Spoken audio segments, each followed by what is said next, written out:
Okay, so we do have some feedback concerning the activities of SARS, Oh, don't yeah. I mean, if you go on social media, just take a trip on social media, you'll see a deluge of, people's experiences, most of them bad, that they've had with SARS Especially operatives. if you use the hashtag EndSARS. EndSARSNow. Oh, absolutely. But see this mail we got from Elizabeth saying, my husband and his business partner, on their way to Benin, were stopped by SARS, handcuffed because they saw a proposal with dollar amount.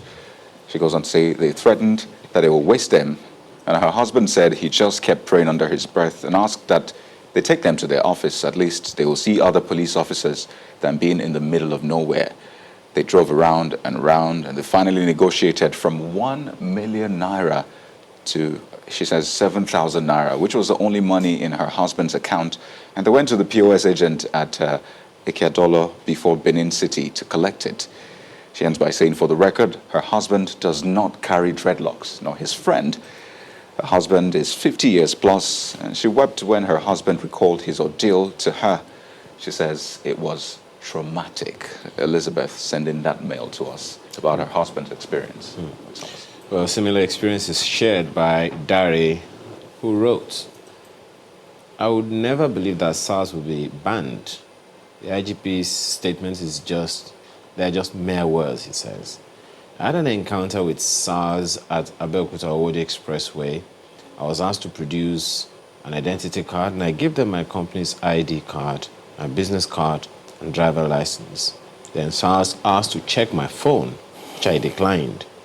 And I stood my ground, but within me, I was praying forcefully and shaking because one of them had pointed his gun at me. But I thank God I was let go after a few minutes of argument without my phone being checked. The question they weren't able to answer was, why do you want to check my phone? Well, certainly something troubling, something.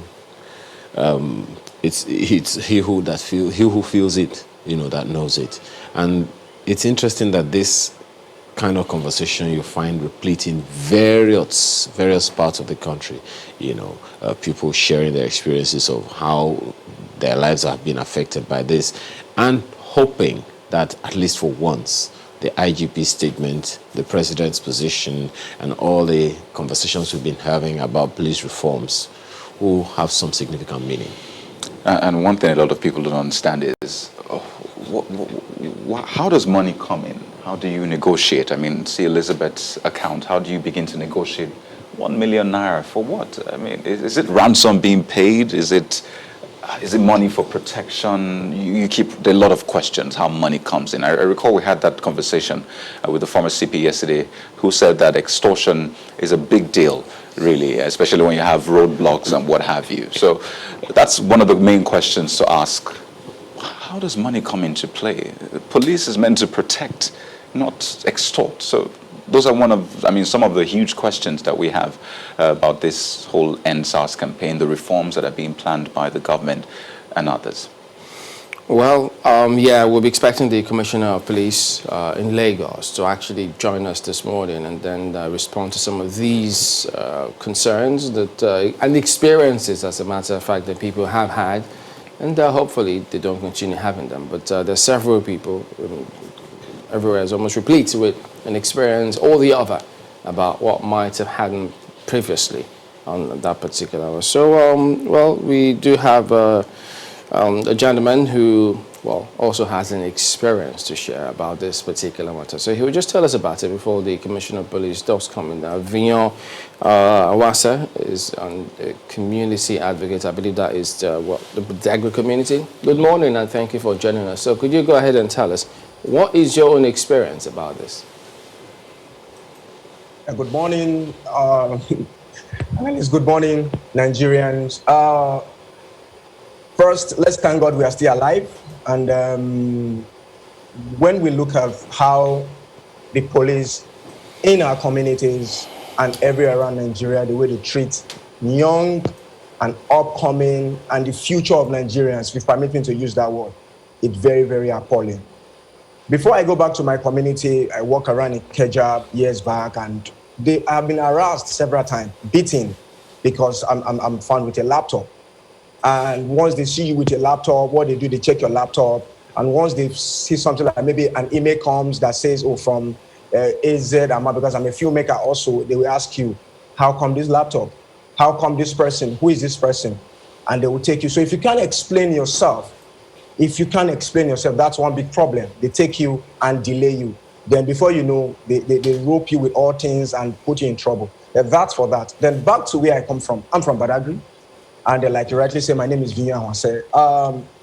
October 1st, while our comrades were out there, and we also were somewhere else doing a Zoom protest, talking to other people how we need to come together and see how we bring sanity to our community.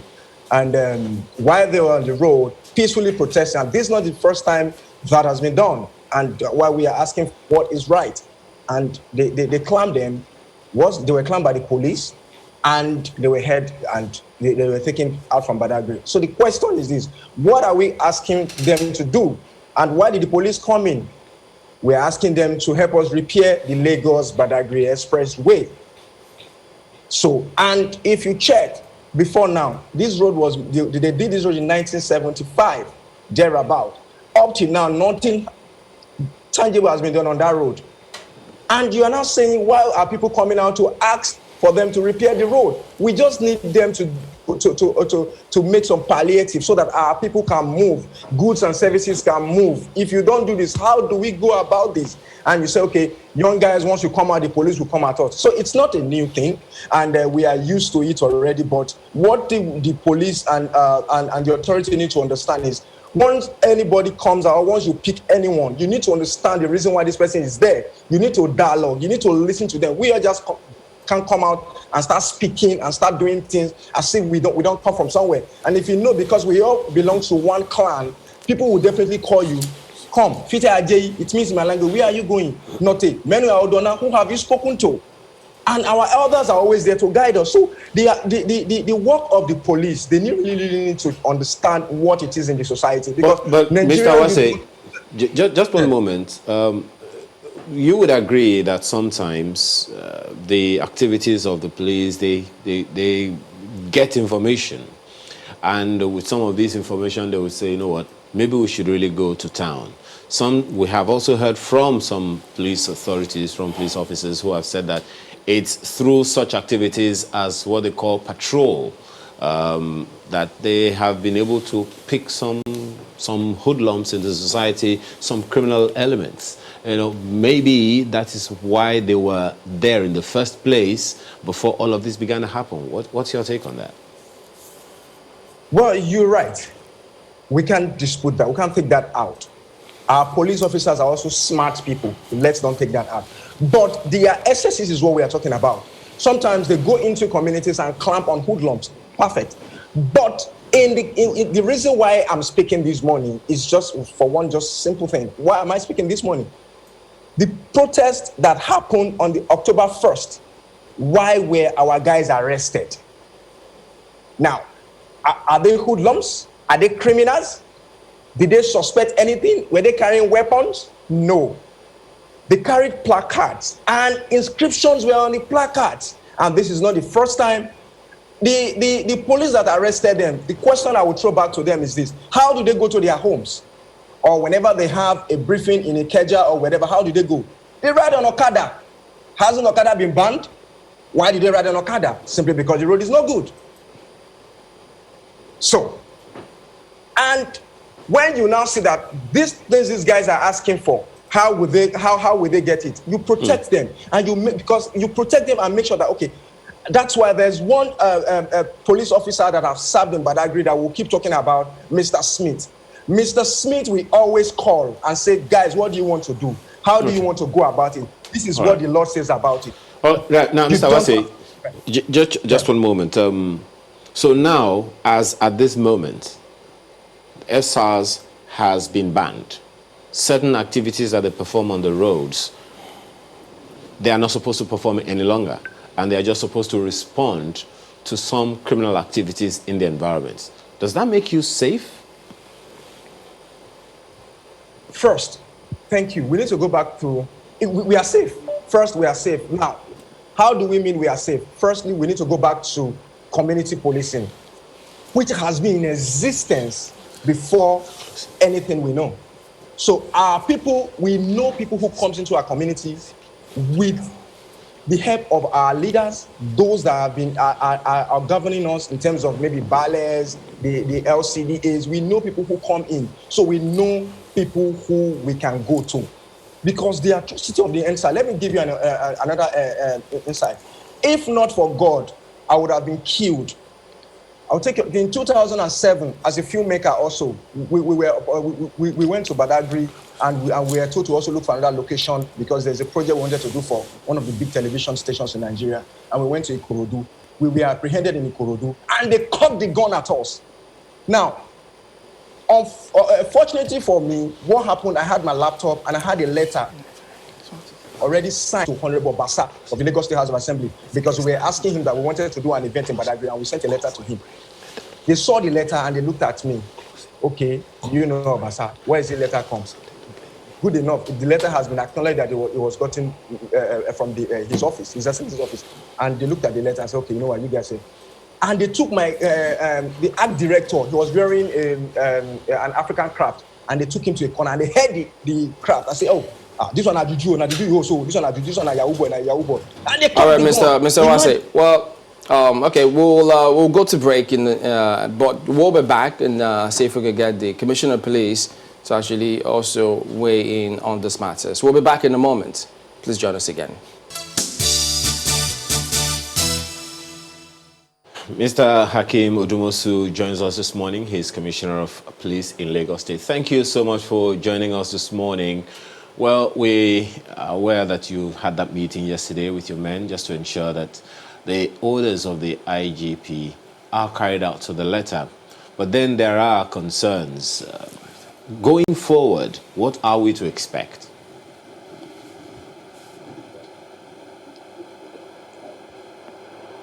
Hello, good morning. Good morning. Please go ahead. Am I audible? Yes, you are. Please go ahead. Okay, good morning. So, in line with the Inspector General of Police, Adamu Mohammed, NMF, NPM, so directive, in the course of repositioning the SARS. In the course of repositioning the SARS now, I held a marathon lecture with my officers of the state SARS, Special Anti-Robbery Squad, equally all the area commanders, all the tactical commanders, as well as the head of various departments, the management team yesterday. So in order to sensitize them and to read out the IGP's directive to them, actually what I actually did was that the IGP directive, everything was out, and I handed it over to them, every one of them, each to them, and we all read everything from first line to the last line. We analyze it. I will warn them. So equally, I set up monitoring teams in compliance with that directive too, all the area commanders, so that there will be the monitoring officers in the areas. Well, one moment, Mr. Odumodu. This is not the first time. The exact same order, exact same list of activities, monitoring, enforcement, and all of that. What's the assurance people have that this is going to be different, the results will be different and much longer lasting than the ones we've had previously? It's going to be different because now there's going to be more monitoring and more supervision. For example, does that suggest that the previous monitoring was not enough?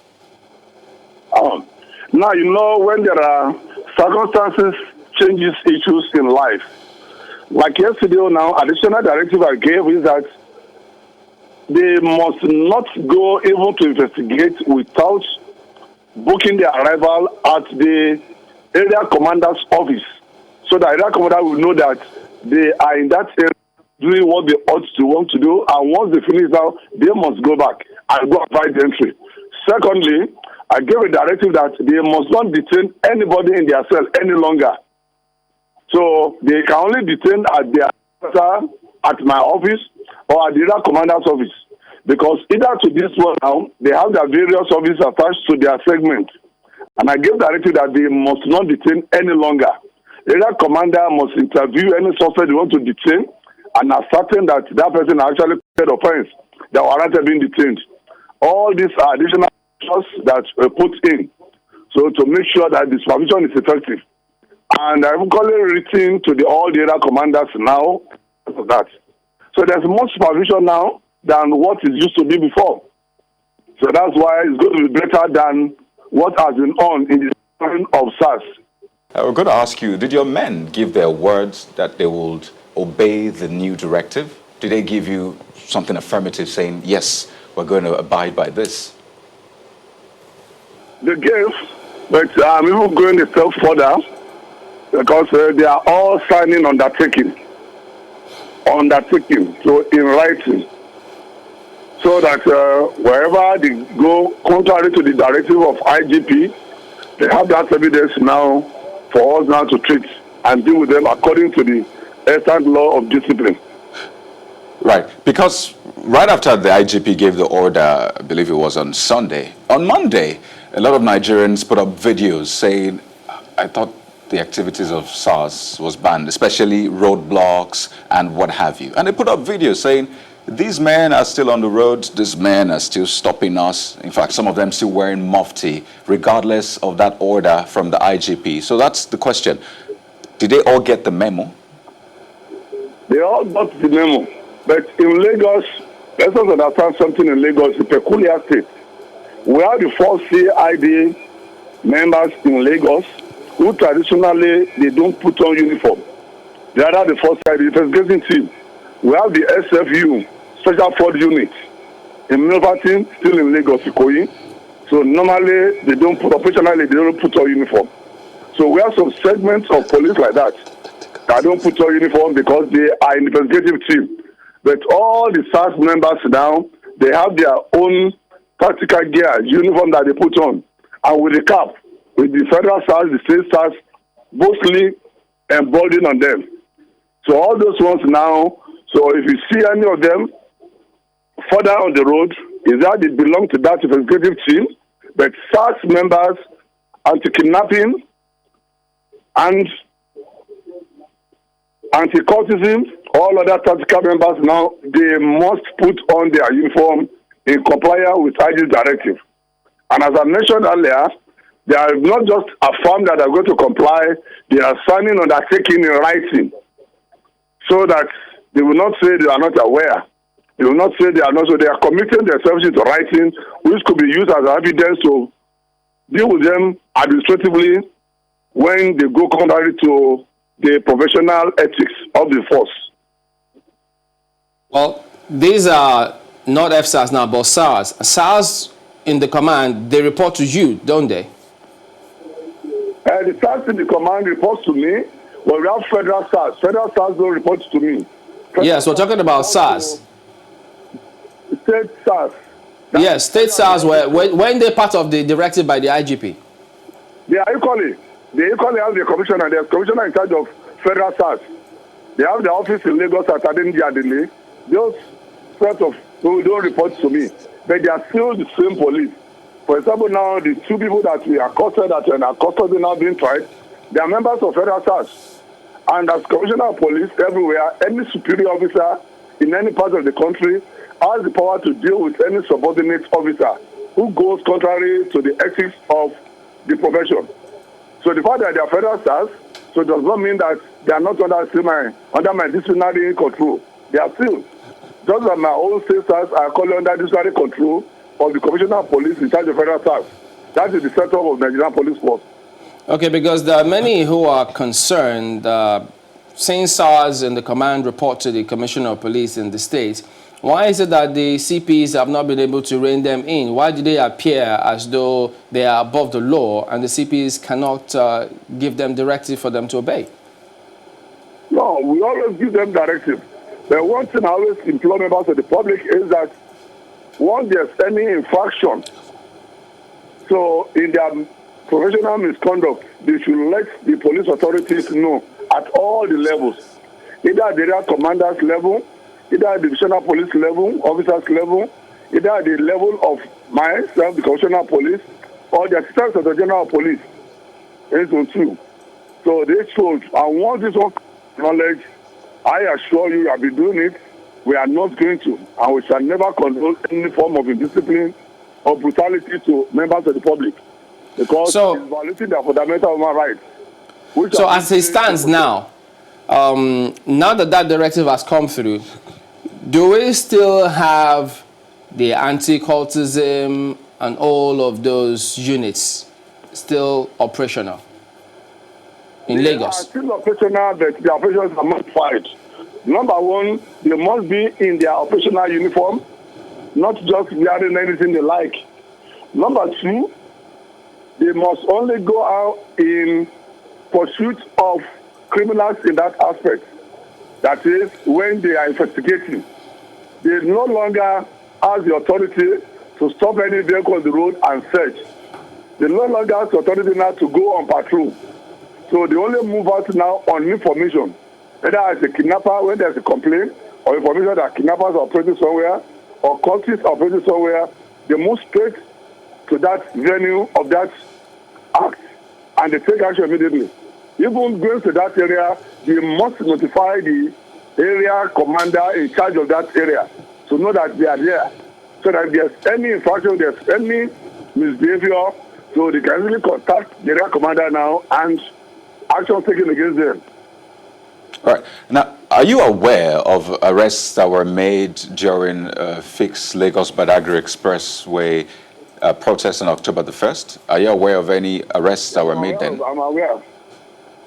Because, I mean, the protesters, in fact, we had one of the leaders of the protest, Dion, saying that, I mean, the men just came, arrested them, we're seeing pictures now, and they wonder, is that the brief they got from the police authorities, or those were just men acting out of their jurisdiction? No, actually, the mode of arrest is determined by what happened at the scene of incident. So that I'm aware that the only two of them were arrested, and I think they are on bail. So they are released on bail. So when they become unruly, that was the report I got anyway. So that the arrest was made. And they are presently on bail because the court is taking action on them. I'm aware of the arrest. One final thing. Are you aware of any protests planned to take place today in Lagos regarding the End SARS Now campaign? Well, there are so many things going on social media. I'm not going to say I've not heard of it, I read of it. But equally, so I was told that since the federal government has taken action, and the General Police too has rolled out, and we, Commissioner of Police now, have taken key from there to enforce the General Police directive, that has been shelved. That's the last information that I heard about it. Well, you don't have anything against citizens, I mean, showing their fundamental right to protest, right? No, I didn't have, no. So what I heard about yesterday night was that actually about symbol at Lekki Phase 1, so which I'm aware of, and which men have been deployed accordingly to protect them, to make sure that it's not attacked if they decide to come out. It's their fundamental rights. But the information I had last is that since federal government as well as the General Police have taken proactive steps, so they've showed that idea. But be that as it may, our men are always at alert, so that any protest coming on will not be hijacked by hoodlums and unleash terror on innocent and law-abiding citizens of the state. Is the police supposed to arrest people who are protesting peacefully? Understand my language. We are to protect everybody. And you know that those that are protesting, so no matter how good their intentions are, you will see some miscreants who want to seize the opportunity to unleash terror and reap where it did not sow. And that's why we are always aware, we are always proactive, and we always provide security even for their own life, so that they will not be attacked and they will not seize the opportunity now to cause mayhem. And equally, to make sure that traffic management is put in place, so that while they are protesting, which is their right, others who have access to the road will not be disturbed to go about their normal businesses on the road. In other words, those who are protesting peacefully, the police have no business arresting them. Once they have not gone contrary to any law of the land, so police will usually provide security for them to let them go peacefully without being attacked themselves and without being hijacked by criminal-minded people. What constitutes one going against the law of the land if they are protesting? For example, you know what happened at Ojota? Ojota the other time now, there was a barricade there, and the barricade was about to be uprooted. That is willful damage to government property. That's no more a protest. So something like that one now, they are going contrary to the law of the land. So that's Ojota, that is Ganifa Army Park now. It's a government park, and all the property put there now belong to you and I. So some want to seize the opportunity now to uproot all those barricades they have there. So that one now is the protest taking a step further. Now, police do not close eyes and allow willful damage to government property. Right. On a final note, do you also think that this whole End SARS Now campaign is a coordinated, well, some say it's a coordinated approach or some kind of campaign by cyber criminals and some sort of miscreants, and unsuspecting citizens are joining in? Is that what you think about this also? Well, as a police officer, so every lead will need to be followed in the course of maintaining peace and tranquility in the society. So nothing can be rolled out, and at the same time now, nothing we cannot fabricate. But our is to be proactive, to be at alert, so that if there's any infraction, if there's anything that can lead to breakdown of law and order, the police will take appropriate action in line with laid down rules of the land. Hakeem Odumosu, Commissioner of Police in Lagos, says thank you for talking to us this morning. It's my pleasure. God bless you all, and God bless Nigeria. The question or the calls for restructuring, I know, whatever that means to you, but it's been making the rounds lately, and there's been different reactions, including the one from the presidency as well. Well, this morning we've got two gentlemen joining us to weigh in on that subject matter. Dr. Hakeem Baba Ahmed is the spokesperson, Eminent Leaders Summit on National Reconciliation and Healing. He's also the spokesperson for the Northern Elders Forum. He joins us from Abuja. Good morning, and thank you for joining us today, sir. Good morning. Thank you. All right. We will also have Dr. Zuwag Bonnet, who is a historian and a researcher, Center for Population and Development, but he'll be joining us from Kaduna as well today. Thank you very much. The pronunciation of the name is Zwahu. Okay. Thank you very much for that. We noted. All right. Let's start with Dr. Baba Ahmed on this one. Well, it appears this conversation just won't go away. It takes different shape, different form. The National Assembly doing something, amending the law. They believe that perhaps may answer the question. We put up a poll question, and people particularly wanted referendum to be included in the laws. But then this question of restructuring that different groups talk about, what is your opinion about it? Well, thank you for inviting me to this program. Just a slight correction. I speak for the Northern Elders Forum, which is affiliated to the Nigerian Elders Forum. Restructuring, as you said, means many things to many people. It's a call to revisit the foundations of the nation, the structures and the processes of governance, the management of the economy, the management of security. And it basically draws attention to the fact that the Nigerian state can do a lot better in terms of its operations than it is doing. If you get 10 people in a room who actually do have clear ideas about what they want or what they mean by restructuring, you're likely to get 10 different interpretations. But we are very clear what it means is that we need to look at our constitution, look at the way it provides for the Nigerian state, the federating units, allocates responsibilities and power, the work of vital institutions, or the failure of vital institutions to work, and how we can improve them. And it is also a call to the fact that the Nigerian state just isn't working very well. The two basic functions of the state is to secure citizens and provide for their welfare. Now the Nigerian state is failing on both counts. So restructuring for us means addressing those failures and identifying ideas and suggestions and changes that can actually feed into the process of improving them. We recognize the role of the National Assembly, we recognize the role of the presidency, and where we believe that they can be useful in this venture, we will work with them if they work with us. Where we believe that we need to generate and increase popular support behind the call for restructuring, we will do so. What is important for us is that Nigerians should understand that when we make demands for restructuring in the country, we are not necessarily saying that the government is deliberately causing the problems. There are cumulative issues. There are matters that should have been addressed a long time ago. They haven't been addressed. There have been many conferences whose implementation recommendations have not been implemented. They need to be implemented.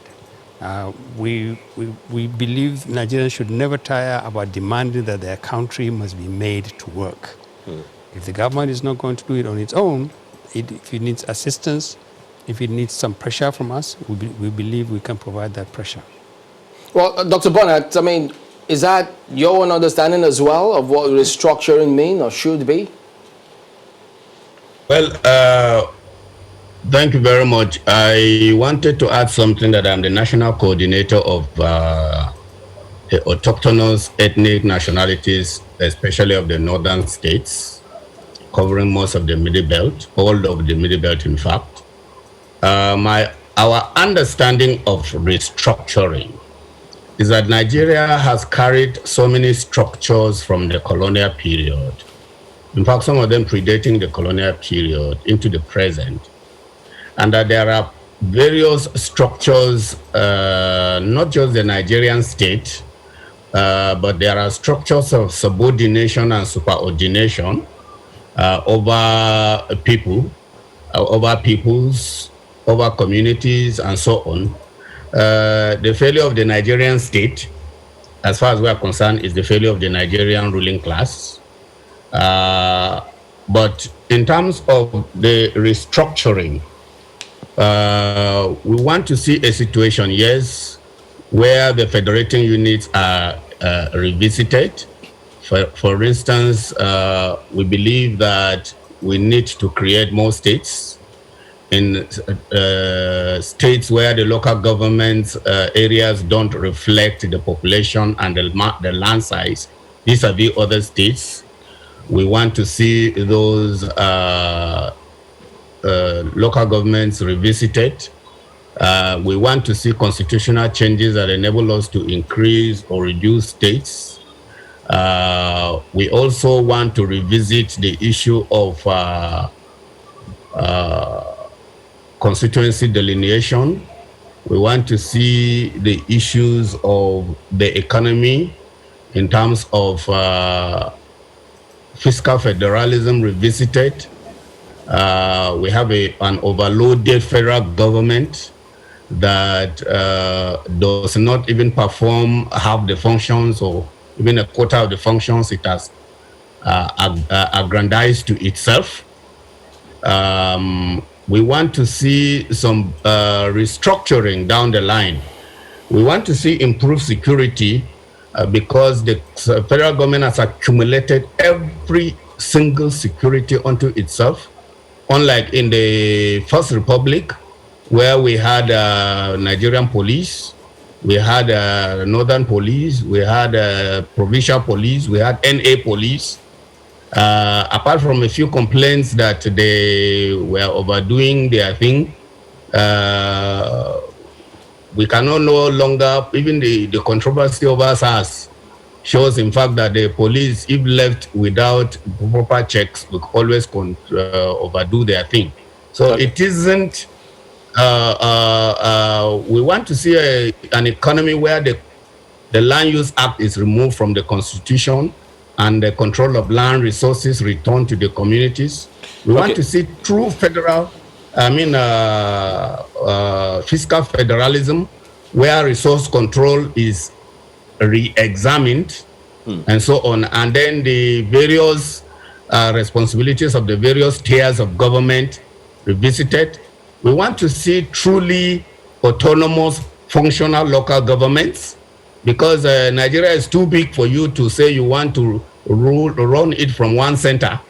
And we have so many groups and so many communities that don't even feel the presence of government. All right. Let me ask Dr. Ahmed, with what you have said and what the two of you have said so far, gentlemen, Dr. Ahmed, it would seem like the word restructure means that Nigeria once worked. There was a structure that sustained the system. Where you stand, at what point did we miss it? At what point did the structure wobble that we need to now restructure to make it work? Well, we need to be very clear about the history. The Nigerian state has always gone through restructuring. It was never a process that began and ended. We've changed tremendously from being a colonized people to being an independent people, having 3 regions, then having 4 regions, then having 12 states, then having 19 states. So restructuring has been part of the DNA of Nigeria. So there's nothing new about saying restructure. What the current course suggests is that we need to now revisit, for instance, the 1999 Constitution. Which clearly shows major areas of dysfunction. And it can be done. Many attempts have been made. Some of them have produced excellent suggestions and ideas. There are a few issues that have come up since some of those conferences have been concluded that suggest that we need to also situate this restructuring in the context of contemporary challenges and realities: national security, management of poverty, dealing with issues that divide the Nigerian people rather than unite them. Those things need to be factored into the process. So it's always been an agenda for Nigeria, and there's nothing wrong with that. Nations must accept to revisit how they live. Communities that form the Nigerian state have a right to ask sometimes for changes, for amendments, for improvements in the manner we exist. There's nothing wrong with this. What is wrong is where governments at a specific historic time say, no, we don't want to hear anything about restructuring. Or when we draw attention to the fact that the process adopted is insufficient. For instance, we in the Northern Elders Forum and in other fora where I belong have drawn attention to the fact that we recognize the role of the National Assembly to amend the Constitution and the executive arm of government to amend the Constitution. What we complain about is that the process in the past has produced very little. The restructuring we're talking about is a lot more fundamental, a lot more basic. It deals with fundamental manners in which the nation, the parts of the country relate to each other, how responsibilities are shared, some issues that have become really challenging in terms of security, in terms of development, in terms of management of poverty, in terms of the plural nature of the Nigerian state. That's just one moment. About. Just one moment, Dr. Ahmed. The National Assembly. Just one moment, Dr. Ahmed. One of the things you alluded to the other time while you were speaking just now is that part of the effort to restructure Nigeria over the years has been in the creation of states. And of course, Dr. Bernard also referenced that. How helpful, in your opinion, has the creation of states been over the years in helping to put Nigeria on a stable footing? How helpful? Well, I would say that it's almost inconceivable that a nation like Nigeria would not have been a federation anyway. There's no way a nation as large as we are, as complex as we are, as diverse as we are, as plural as we are, would not have been a federation. So it wasn't right from the beginning. Right from the beginning, it wasn't a mistake to create Nigeria as a federal state. What is important is to pay attention to the manner in which the federation is working. There must be fundamentals that it must meet. The federating units need to feel comfortable that they exist as valuable pillars on which the federal system exists. You must address this dynamic between the center and the federating units. States are made up of people. So just one moment, Dr. Ahmed. Citizens. Just one moment. Just one moment. Sure. I'd like you to be clear on this. When Nigeria began, we started with 3 regions. We could just as well pass as 3 states. It became 4 in 1963 with the creation of the Midwestern region, and the military, broke it all down to 12, on and on and on. I'm saying that from 3 or 4 states, if you like, or regions in the 60s until the 36 states that we have now, how helpful has the dividing of the different states into what we have now, how helpful has that been in helping Nigeria to remain stable? Well, if you link stability with the number of federating units and the center, that's one way of looking at it. But a better way of looking at it is to say, what do these states do in relation to the center? How much power do they have? How much resources do they have to actually function as effective federating units? Numbers are a function of practical utility. See, you can have 6 states, you can have 12 states, you can have 20 states. You can even add more states. The question really is, what are those states supposed to do? Right now, no one would dispute that the federal government carries too much responsibility, most of which it doesn't discharge, has much more resources than it needs, a lot of which is abused, and is not well run. And it has become a focus of intense competition, the type of competition that makes the political system unstable. Everybody wants the presidency. Everybody wants to go to Abuja. Abuja is everything. This is wrong. So I don't want to focus only on numbers. If you want numbers, there are people who will tell you 64 states will function. There are a number of people who will tell you just simply create these informal geopolitical zones, the 6 of them, create them into states. But that's not really the issue. Whether it is 6 or 10 or 60 or 36 as we are, what we really want is to define the roles and the responsibilities of the federating units and the center, and make sure that they are actually equipped and structured in such a manner that as a state, it can do a number of things. For instance, the issue we've just covered, policing, is a fundamental issue. Here we have a situation in a country where you just finished interviewing the Commissioner of Police of Lagos State, and there's a huge outcry about police, about the way police is structured, the way the police functions. In the north where I come from, you could spend 3 days with bandits ravaging communities and you will not see a single policeman. Something is wrong with the way the country is structured to provide security for citizens. So we need to revisit some of those issues. Should we have subnational police? Should we have some of the money that goes to the federal government go to the federating units? I think that's really the way to look at this. It's not the numbers. It is what the numbers do or fail to do, and what the center does or fails to do. Clearly, the way the federal system in this country is, no matter what the intentions in the beginning were, is not working.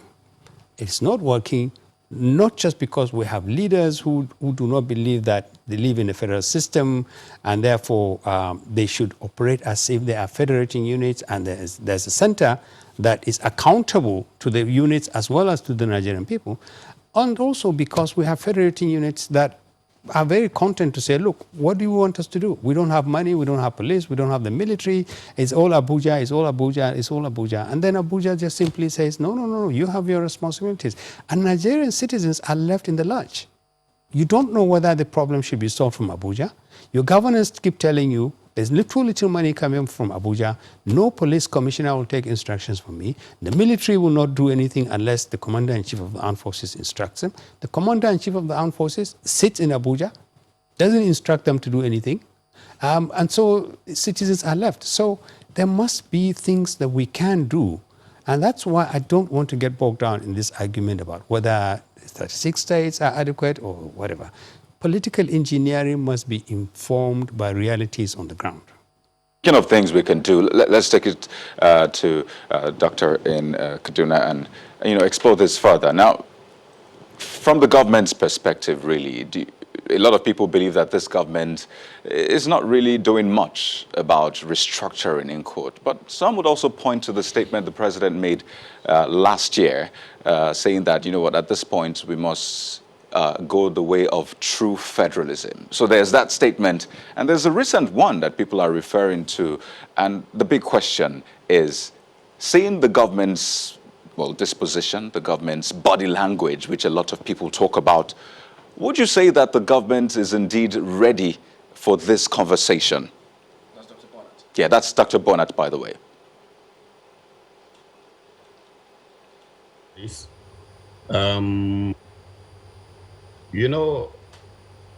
We find ourselves in a situation where the government goes against what the people want, and the people cannot do anything about it because of the structure that we operate. The federal government is far away over there. The people cannot hold them accountable for their actions and inactions. They come up and make a statement without people having some ways of ensuring that the views that the federal government or the state government or the local government conveys reflects the will of the people. And that is one of the issues that we have in the issue of restructuring. Some people have argued that all we need is good governance. Their own conception of good governance is pursuing their own peculiar or group interests. While everybody complains, they will tell you they are doing well. They are doing very well. So you have no way of ensuring that they listen to you. And that indeed, when they listen to you, that they respect your views and do something about it. That is one of the issues we have. Now, when we go to the issue of relating that to structure, really can ask is the National Assembly presently constituted capable of acting independently of the executive? Now, just a moment, we have a challenge with the audio. There's feedback. But while we try to fix that, let's take this back to Abuja. Dr. Baba Ahmed, he brought in the National Assembly, and interestingly, that was where the conversation was going to, because a lot of people say this job of restructuring rests mainly on the National Assembly. Well, there's that plan to review the 1999 Constitution, which you say is at the center of this restructuring also. So I see the strings coming together here. So looking at this move by the National Assembly to review the 1999 Constitution, there are 13 thematic areas that have been put out. Would you still say that the government is still not really focusing on ensuring that this is done?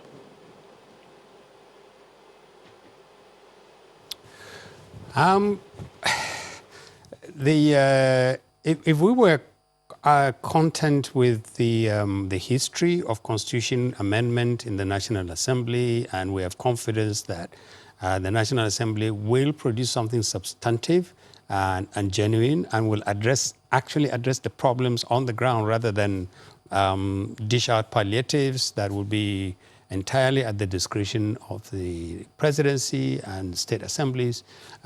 We wouldn't be raising our voices on increasing the pressure on the National Assembly to on other methods of making sure that restructuring takes place.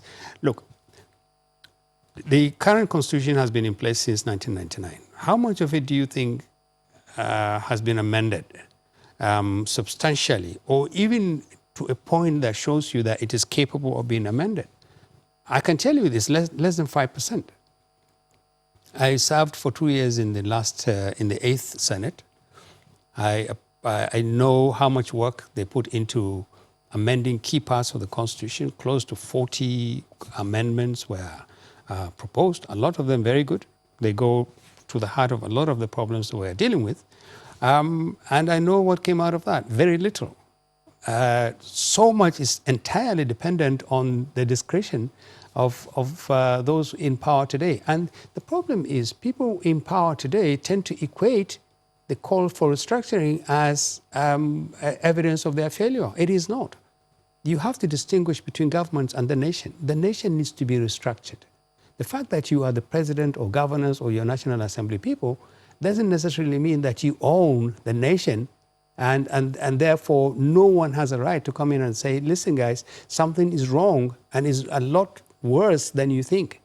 So what we are asking is that we believe the National Assembly has a role. Of course, they have to do something, but this time they need to do something very serious. What we will do is we will raise public awareness, we will raise public sentiment around the need to restructure. We will try and channel a lot of these very angry demands that people make, ultimatum and threats that the presidency gets so worked up over. We'll try and channel them into something constructive and responsible, and try and see if we can reduce a lot of the anger and the frustration into doable, practical ways in which the National Assembly and the presidency and state assemblies can actually affect restructuring. And if you want to change the meaning of restructuring by saying constitutional amendment, fine, let's amend the Constitution. Let's amend the manner in which the center and the federating units work. Let's amend the manner in which the federating units exist. Let us see the degree to which we can allow people to feel more at home being Nigerian. Let's see where security is failing. Let's see where the economy is failing. Let's see where poor leadership emerges. Why? What is wrong with our national electoral process? Is it just INEC, or is there something in the political system that makes it difficult for elections to be credible? Something is wrong. Right, Dr. Ahmed, why do bandits... Right, well, we'll come to that as well as we progress. But we've had several attempts, at trying to solve some of these problems by way of conferences, and they never just seem to materialize.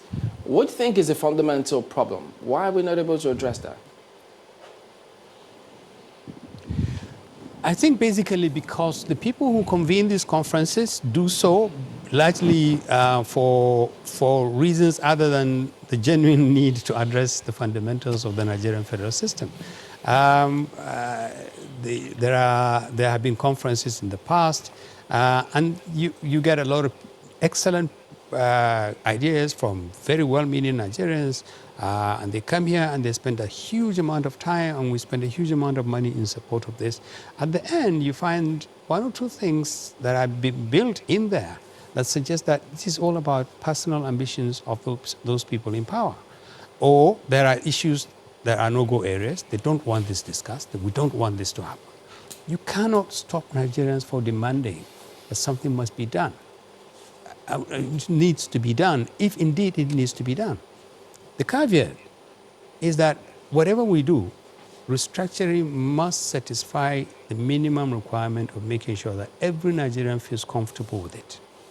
And there are minimum reducible areas that there is a national consensus on. Those exist. But if you just leave it to government, as we had the Obasanjo conference, you had the Jonathan conference, you had a lot of conferences, you had a lot of reports. I mean, when there's a room full of reports, excellent ideas. We don't need to reinvent the wheel. We're not saying have another conference involving thousands or hundreds of people from all over the place. If we have to go that way, there's no problem. The Nigerian state should fund this. if it's not going to fund that, we can find a way to do so. We don't need the permission or the approval of the government to meet as responsible citizens to discuss what needs to be done. But you asked the question, why have all these conferences and these efforts to amend the constitution to restructure the country failed? They have failed essentially because governments have usurped the responsibility to define what needs to be done. And that is why in the Northern Elders Forum we said, no, this time do it differently. Go to the people. Reduce a lot of these complex areas to areas where Nigerians understand. What do you want to see done with the manner in which the federating units and the center operate? And it's not difficult, but people will say, oh, Nigerians will not understand that. Nigerians will understand that. Nigerians understand poverty. Nigerians understand insecurity. Nigerians understand when they feel that their country is not just being just and fair to them. And that's the only way to do that. Don't just leave it to politicians. Politicians are elected by people. We sent them there. Yeah. And there's Dr. no Ahmed, reason why. We've tried this before, it has failed. We've tried this before. Yeah. Just one moment. And Let me this ask. is why we need to try a different track. Absolutely. Let me ask Dr. Bonat this. This whole conversation about, restructuring, as we have discussed here and has also been referenced, it depends on who is talking about it.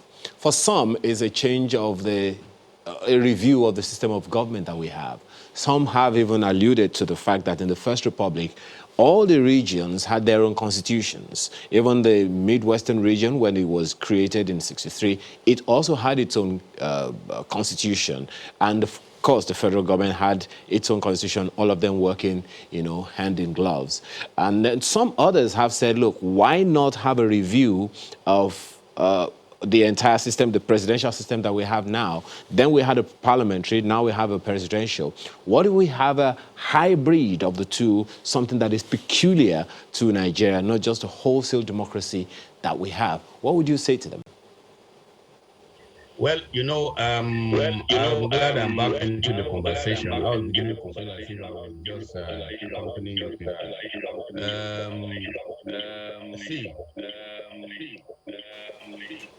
There are conferences as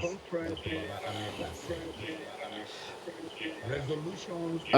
Dr. Bonat. Recommendations. Okay. Recommendations were It made. seems like we are getting some feedback from your end. I don't know if there is any other device that is on. Could you kindly mute it so that we can hear just you?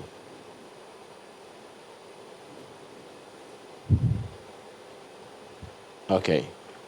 Okay, while we're trying to sort that out, I think I'll take that same question to Dr. Ahmed. So what do you think, Dr. Ahmed? What do you make of a hybrid presidential or parliamentary system or system of government that is peculiar to Nigeria? Some have also, referenced that, the presidential system or parliamentary system being practiced in one country doesn't necessarily reflect the exact same that is being practiced in other parts of the world. Same system, but peculiarities in different states of the world. What's your take on that? Well, I think you're right. Sometimes we use words and concepts very, very lightly. People think there's one presidential system, and every country that runs it runs a similar system. We can and we must design a system that fits Nigeria. We have the intellectual resource, we have the experiences, we've run a parliamentary system in the past, we've run a presidential system, we're running a presidential system. They both have massive drawbacks, they have advantages. What we need to do is to be open-minded about this. The cost of governance is unacceptably too high for a country. Look, you have 36 governments, 37 governments, one federal government, 36 states, 774 local governments. You know how much money we are spending on just the upkeep of the people who are chief executives here? The president, 36 governors, chairman of 774 local governments. How much money are we spending just simply to keep these structures in place? What do they do in return for all these monies that we are spending? Can we really afford this? On the other hand, if we want to go back to the parliamentary system, we need to look at it. We don't need to ape the British system or the Australian system or the New Zealand system. We can design something. It is possible to create a hybrid. What is important is to be honest enough to open up Nigeria, put it on the table and say, what is not working? And how do we redesign the federal system in such a way that it addresses that problem? You can never entirely solve all the problems of Nigeria through restructuring or constitutional amendment. But at this stage where we are now in 2020, and with all the heat being generated, you must do something substantial. And where can you do that is substantial? Get the people who can understand how the problems of the country arose. History is important. Get people who understand where the system is not operating well. Give them all these reports. We don't need new reports. Give them these reports. Lock them up somewhere. Let them look at some of these reports and extract from them what is realistic and practical. Now, there is a consensus, as I said before, for the first time. The Nigerians agree on the need to revisit the foundations of the federal structure. Right. There is. It's genuine, it's real, and if the government keeps dismissing it, then it means the government is living in denial. Well, I hear we have sorted. Let us look at those minimums. Right. I hear we have sorted Dr. Bonnett's audio now, so let's make this work. Now, Dr. Bonnett, if you can just merge those two questions we asked you earlier, plus your response, really, please go ahead. Well, you see, the issue that I was going to pick up where Dr. Baba-Ahmed was discussing. This audio is proven stubborn this morning. We'll give you one last try, so just a moment as we move on. So, Dr. Baba-Ahmed, I know you've had to, pretty much handle this on your own, but I mean, the issues at hand basically is about fiscal federalism. There's talk about states creation, which, I mean, you think may or may not work. And there's a question about what we need to do now moving forward. But just to give Nigerians a sense of how maybe urgent or otherwise this is, just how close to a tipping point are we? I mean, is there like a timeline? If we don't do this in the next 1 month or 6 months or 1 year, just how close to that tipping point are we for we to take this serious? I want to avoid this tendency of scaring Nigerians into doing something with the government. You've seen how exasperated the presidency is becoming. They are now hitting out. The last time we met under the President Obasanjo initiative, the presidency called us terrorists for suggesting that the National Assembly initiative is not sufficient. And then you are beginning to hear people are saying, look, restructure or we get out. The Pastor Adeboye a few days ago said, you must restructure or the nation has no future. And the presidency came out and said it's, I can't remember the words, but they are not very charitable. You said, how close are we? I don't want to talk about tipping points. A nation is a living thing. It lives or ceases to live on the degree to which it is willing to revisit what is wrong with it. It's like a human being. If you're ill, you go to the hospital. If you keep ignoring illnesses, ailments, and symptoms, something seriously happens to you. At this stage, given the fact that basic functions of the state are not being performed, we have a huge population, 200 million people. We have massive issues about the way our economy functions, the sources of revenue, the way we share these revenues. We have issues about security that affects everybody. We have issues about how we live with each other. There are Nigerians that can't venture and go to some other places, or they have to sleep with their eyes open. This is not the country that our forefathers imagined. Yeah, and if I could jump in at this point, Dr. Ahmed. There's nothing wrong in saying. So could you then tell us then, Yes. give us your ideas, how do we get to sit together and address these challenges? That's exactly what we're doing. There are 2 or 3 groups that I'm a part of that are made up of eminently responsible Nigerians, a lot of them elderly, sincere, honest. Those people are talking to each other. And this is a very, very positive move. For the first time, the North, the West, the South, the East, everybody is coming together. And we're saying we need to talk. First of all, let's lower the hostilities that we've harbored towards each other. Stop blaming the North for being against restructuring. Stop seeing restructuring as an agenda for secession. The bottom line is that Nigeria is not working for all of us. So let's look at those things that we can all agree on. Do we need a federal system that leaves everybody needing protection, needing economic development? Our young people don't have jobs. The system that works better. Do we need? What can we do? What can we agree on? All right. Well, and there are quite a number of areas. And where is it that we don't agree? And what can we do?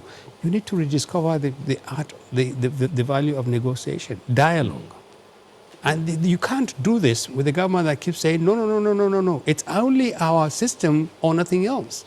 Well, as you said, we're that already... means the government is knocking out the citizen. Yeah, as you said, we're already having this conversation now. Hopefully the federal government will also come to the table. But let's try with Dr. Bonnet just one more time, hoping that we have been able to sort out the audio. Oh, I'm sorry. I'm afraid we still haven't been able to resolve it. But I wanted to ask you this, Dr. Ahmed. You referenced the young people the other time. They are in the majority in the country today. But you would also agree, I don't know, but it will probably be argued by a number of people that most of these people are disconnected from what we are even talking about right now. They don't seem interested in governance and politics and all these things because, as Professor Jega put it, they are demobilized and demoralized. How do we bring them on board?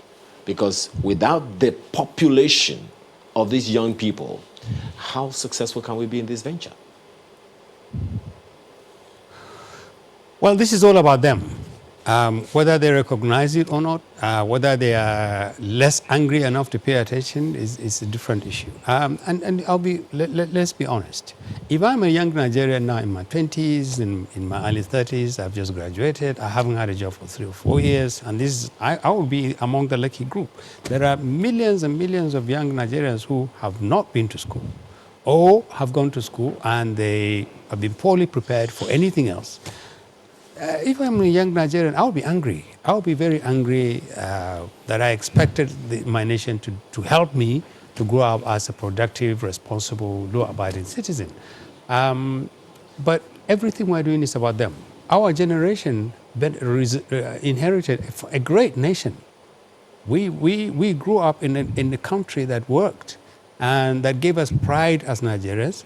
And gave us the impetus now, even in spite of our age and everything, to say, listen, we can't just simply lay down and die and leave the nation in tatters. The young Nigerian must be giving hope. He must be giving faith and confidence that this country will not deteriorate and it can improve. And the way to do that, whether they are part of this process now or not, and they are very angry enough. If you go to the social media and see how Nigerians talk about this country, you would be shocked. It is one of the worst experiences of an elder to go to the social media. I do that a lot. And I can tell you it's not a very happy experience.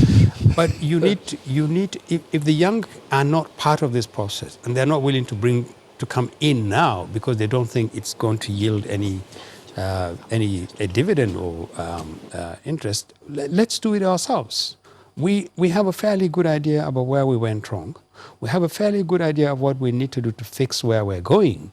And we have a fairly good idea of the sacrifices and the other things that we need to do to make sure that at least we don't leave a legacy for the problems that we're dealing with for the next generation.